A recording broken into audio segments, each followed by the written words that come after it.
मित्रांनो, big boss Marathi 6 बघताना एकच प्रश्न पडतो, हे बिग बॉस मराठी आहे की बिग बॉस?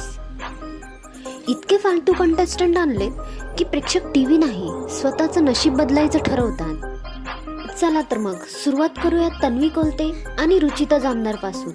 दोघींचा क्लॅश पाहून लोक म्हणाले, अरे ही फाईट नाही, बालवाडी लेवल नॉनस्टॉप भांडण आहे. आवाज जास्त, मुद्दा कमी आणि कॅमेरा दिसला की एनर्जी डबल. दिव्या शिंदेचा फेंट मोमेंट सगळीकडे व्हायरल झाला. भावना आहेत मान्य आहे, पण प्रेक्षक म्हणतो हे बिग बॉस आहे की इमोशनल सिरियल.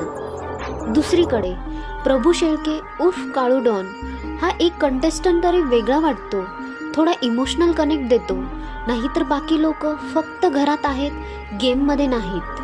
काही कंटेस्टंट असे आहेत की नाव सांगितल्यावरही प्रेक्षक म्हणतो हा नेमकं काय करतो, हा ॲक्टर आहे, इन्फ्लुएन्सर आहे की जस्ट टाइमपास. म्हणजे बिग बॉस हाऊस कमी आणि रँडम ऑडिशन रूम जास्त वाटतोय.